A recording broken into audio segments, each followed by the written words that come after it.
Sir 'game changer' movie print leak అయిపోయింది అనేది వచ్చింది సార్. అయితే ఇది ఎవరు లీక్ చేసుండొచ్చు అనేది ఫస్ట్ క్వెషన్. ఇదేంటంటే లీక్ అయ్యి బస్సుల్లో కూడా ఈ మూవీ ప్రింట్ చాలా మంచి ప్రింట్ తోనే వచ్చింది అనేది న్యూస్ వస్తుంది సార్. అసలు దీనివల్ల 'దిల్ రాజు' గారు చాలా సీరియస్ అయ్యి దీని మీద 45 మంది మీద కేస్ వేశారు అనేది తెలుస్తుంది సార్. అసలు ఏంటి సార్ ఈ ఇష్యూ? నేను ఆల్రెడీ గేమ్ చేంజర్ రివ్యూ చెప్పినప్పుడు కూడా చెప్పాను. అది కొన్ని గంటల్లో వచ్చేసిందండి. అవును సార్. రిలీజ్ అయిన 4 గంటలకి రిలీజ్ అయితే 10 గంటలకంతా కూడా ఆన్లైన్ లో పెట్టేశారు. అంటే మూవీ రూల్స్, ఐబొమ్మ, తర్వాత తమిళ్ ఎంవి, తమిళ్ రాకర్స్ ఇలాంటి కొన్ని సైట్లలోకి వచ్చేసింది అనమాట. మామూలుగా అయితే ఏం జరుగుతూ ఉంటుందంటే హెచ్డి ప్రింట్ రావడానికి టైం పడుతుంది. మామూలుగా సినిమా రిలీజ్ అయిన ప్రతి సినిమాకి కొన్ని గంటల్లో పెట్టేస్తారు. అయితే అవన్నీ కూడా కెమెరా ప్రింట్ ఉంటుంది అనమాట. క్వాలిటీ, విజువల్ క్వాలిటీ కానీ సౌండ్ క్వాలిటీ కానీ అంత బాగుండదు. అందువల్ల అది పెట్టినా కూడా లైట్ తీసుకునేవాళ్ళు నిర్మాతలు. ఎందుకంటే దాన్ని ఎవడు చూడడు, దానివల్ల ఏమి ఎఫెక్ట్ కాదనేసి. కానీ పుష్ప 2 అప్పుడు కొద్ది రోజుల తర్వాత క్వాలిటీ ప్రింట్ వచ్చేసింది పుష్ప 2లో. కాకపోతే అది గ్యాప్ వచ్చింది, దాదాపు ఒక 3 వీక్స్ 4 వీక్స్ గ్యాప్ వచ్చేసింది. కాబట్టి పెద్దగా అఫెక్ట్ చేయలేదు. కానీ ఇప్పుడు గేమ్ చేంజర్ విషయానికి వచ్చేసరికి game changer 4 o'clock morning release అయితే 10 కంతా మంచి ప్రింట్ వచ్చింది, క్వాలిటీ ప్రింట్. నేను కూడా డౌన్లోడ్ చేసి చెక్ చేశాను, ఎలా ఉంది సౌండ్, ఎలా ఉంది అవన్నీ చూశాను. చూస్తే హాయిగా క్వాలిటీ ప్రింట్ వచ్చేసింది. ఇప్పుడు ఎందుకంటే నెట్ స్పీడ్ ఉంది కాబట్టి డౌన్లోడ్ కూడా 2-3 నిమిషాల్లో అయిపోతుంది అనమాట డౌన్లోడ్, మంచి స్పీడ్ ఉంటే. ఇంకా ఐబొమ్మలో కూడా డౌన్లోడ్ కాకపోయినా కూడా ఆన్లైన్ లో చూడొచ్చు. అలాగా చాలా ఆన్లైన్ సైట్స్ కూడా వచ్చాయి. ఒక్కసారి ఒక దగ్గరికి ఆ సినిమా వస్తే దాన్ని కాపీ చేసి అందరూ ఇంక పెట్టేసుకుంటా వస్తారనమాట. సో ఆ క్వాలిటీ, సౌండ్ క్వాలిటీ బాగుంది, వీడియో క్వాలిటీ కూడా బాగుంది. రెండవది కెమెరా ప్రింట్ వస్తే మామూలుగా ఏం జరుగుతుందంటే, కెమెరా ప్రింట్ ఎట్లా అంటే అర్థమైందంటే, థియేటర్లో సినిమా స్క్రీన్ మీద ఉండేటప్పుడు కెమెరాతో షూట్ చేస్తారు, దాన్ని కెమెరా ప్రింట్ అంటారు. దాంట్లో థియేటర్లో సౌండ్లు కూడా వినిపిస్తుంటాయి, ఆడియన్స్ రియాక్షన్స్, వీళ్ళ కామెంట్లు, వీళ్ళ అరుపులు అవన్నీ కూడా వినిపిస్తుంటాయి.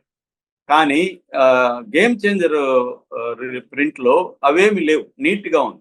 అంటే ఎక్కడో పోస్ట్ ప్రొడక్షన్ లోనే లీక్ అయిందా అన్న డౌట్లు అయితే వస్తున్నాయి. మామూలుగా అయితే సినిమా అక్కడ ఒక కోడ్ ఇస్తారు, అక్కడ క్యూబ్ కానీ వీళ్ళ దగ్గర నుంచి ఒక కోడ్ వెళ్తే ఆ కోడ్ ని పెట్టుకొని వాళ్ళు సినిమా వేస్తారు. కాబట్టి ఈ మధ్యలో లీక్ అయ్యే అవకాశం లేదు, ఓన్లీ పోస్ట్ ప్రొడక్షన్ లో ఎక్కడో లీక్ అయిందని. సో దాంతో ఇప్పుడు దాని ఆల్రెడీ నేను ఒక సామెత ఉంది, అదేంటంటే మూలిగే నక్క మీద తాటి పండు పడ్డట్టని. ఆల్రెడీ నక్క మూలుగుతుంటే దాని మీద ఒక తాటి పండు పడితే ఎలా ఉంటుందో, ఆల్రెడీ అది ఇబ్బందులు ఉంది గేమ్ చేంజర్. దానికి మిక్స్డ్ టాక్ వచ్చింది, నెగిటివ్ టాక్ బాగా వచ్చింది. దానికి తమిళ్లో ఫర్ ఎగ్జాంపుల్ చాలా సినిమాలు కౌంటర్ గా మదగధ రాజా లాంటి సినిమాలు గట్టి పోటీ ఇస్తున్నాయి. కాబట్టి తమిళ్లో కలెక్షన్లు పడిపోయినాయి, హిందీలో కూడా బలమైన కలెక్షన్ లేవు, ఫస్ట్ డే తర్వాత హిందీలో కూడా డ్రాప్ అయినాయి. అలాగా ఓవరాల్ గా అది కష్టాలను ఎదుర్కొంటూ ఉంది గేమ్ చేంజర్. అలాంటి టైంలో ప్రింట్, క్వాలిటీ ప్రింట్ వచ్చేసరికి ఎందుకు ఫ్యామిలీ ఆడియన్స్ అంతా ఫస్ట్ వీక్ అంతా టికెట్ రేట్లు కూడా ఎక్కువ ఉన్నాయి. ఒక 4 ఫ్యామిలీ కలిసి వెళ్ళాలంటే మినిమం 3,000 అవుతుంది. దాని బదులు మంచిగా డౌన్లోడ్ చేసి దీంట్లో పెట్టుకుంటే మా టీవీ స్క్రీన్ లో, ఎందుకంటే ఇవాళ 10,000కే మంచి స్క్రీన్లు వచ్చేస్తున్నాయి, మంచి టీవీలు వస్తున్నాయి. సో ఇవాళ 40-50 పెట్టుకొని బ్రహ్మాండమైన టీవీలు పెట్టుకుంటున్నారు ఇళ్లలో, అందరూ కూర్చొని హ్యాపీగా గేమ్ చేంజర్ చూసేసుకుంటున్నారు. సో దీనివల్ల సినిమా మీద బాగా ఎఫెక్ట్ పడింది. అలాగే డాకు మహారాజ్ సినిమా కూడా వచ్చింది. మొన్నెవరో పెట్టారు కూడా, నిన్న కాకుండా మొన్న బస్సుల్లో సంక్రాంతికి మొత్తం హైదరాబాద్ నుంచి ఆంధ్రప్రదేశ్ సంక్రాంతికి బస్సులు కొన్ని 100,000 వచ్చాయి కదా, వాటిలో వేసేసారు, కొన్ని బస్సుల్లో వేసేస్తారు. సో బస్సులో ఉండే వాళ్ళందరూ దాన్ని చూసారన్నమాట. అలాగా ఇప్పుడు అందుకని సీరియస్ అయ్యారు, వీళ్ళ మీద చర్య తీసుకుందాం అని ప్రొడ్యూసర్ల బృందం పోలీసుల్ని కలిసింది, సైబర్ సెల్ని. సో 45 మంది మీద కేసు పెడుతున్నాం అని దిల్ రాజు అనౌన్స్ చేశారు. జైలుకు పోవడానికి సిద్ధంగా ఉండండి, మిమ్మల్ని వదిలిపెట్టమని అన్నాడు. ఇదైతే ఖచ్చితంగా సీరియస్ గానే పరిగణించాలి, ఎందుకంటే ఇది లీగల్ గా కూడా నేరం. పైరసీ, యాంటీ పైరసీ యాక్ట్ ఉంది మనకి, కాపీరైట్ యాక్ట్ ఉంది. సో ఖచ్చితంగా వాళ్ళకి మినిమం 3 ఏళ్ళు జైలు శిక్ష పడే అవకాశం కూడా ఉంది. కాకపోతే ప్రూవ్ చేయాలి వాళ్ళు చేశారని. ఇవాళ ప్రూవ్ చేయడం కూడా పెద్ద కష్టం కాదు. ఉన్న టెక్నాలజీ కరెక్ట్ గా కానీ సీరియస్ గా అనుకుంటే ఎక్కడ ఫస్ట్ ఏ ఐపీ అడ్రస్ లో పెట్టారు ఇవన్నీ పట్టుకోవచ్చు. మామూలుగా ఏం చేస్తారంటే ఓటీటీ సినిమాలు వచ్చినప్పుడు ఏం చేస్తారంటే స్క్రీన్ క్యాప్చరింగ్ సాఫ్ట్వేర్స్ ఉంటాయన్నమాట. మన స్క్రీన్ లో ఫిల్మ్ కానీ, ఈ ఫిల్మ్ అనే కాదు ఎనీ వీడియో స్క్రీన్ లో ప్లే అవుతుంటే దాన్ని యాజ్ ఇట్ ఈస్ గా కాపీ చేస్తాయి సాఫ్ట్వేర్లు. ఆ కాపీ చేసినాక రికార్డ్ చేస్తాయి అనమాట. రికార్డ్ ఎడిటింగ్ కూడా దాంట్లో చేసుకోవచ్చు మనం.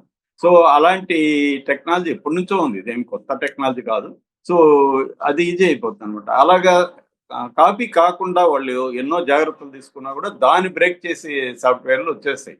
ఇప్పుడు కూడా హ్యాకర్స్ అడ్వాన్స్డ్గా ఉంటారు టెక్నాలజీలో. సో అలాగా క్వాలిటీ ఓటీటీలో వస్తే క్వాలిటీ వచ్చేస్తుంది. అది ఓటీటీలకి దెబ్బ, కానీ ప్రొడ్యూసర్లకు పెద్ద దెబ్బ ఉండదు, పెద్ద ప్రొడ్యూసర్కి. ఎందుకంటే ఓటీటీలకి అమ్మేసుకుంటారు కాబట్టి అది ఓటీటీలకి ప్లాట్ఫామ్స్ కి ఇబ్బంది, కానీ వీళ్ళకు ఉండదు. కానీ ఇప్పుడు రిలీజ్ అయిన రోజే క్వాలిటీ ప్రింట్ రావడం అనేది రెగ్యులర్ గా జరగదు. నేను ఇందాక చెప్పినట్టు కెమెరా ప్రింటే వస్తుంటది. కానీ ఈ రెండు దీంట్లో మాత్రం పుష్ప దీంట్లో మాత్రం వచ్చింది. ఇప్పుడు ఇది కూడా డాకు మహారాజ్ కూడా వచ్చిందని చెప్తున్నారు. నేనైతే చెక్ చేయలేదు ప్రింట్, కానీ డాకు మహారాజ్ కూడా వచ్చిందని చెప్తున్నారు. సో ఇది ఖచ్చితంగా సినిమాని దెబ్బతీస్తుంది.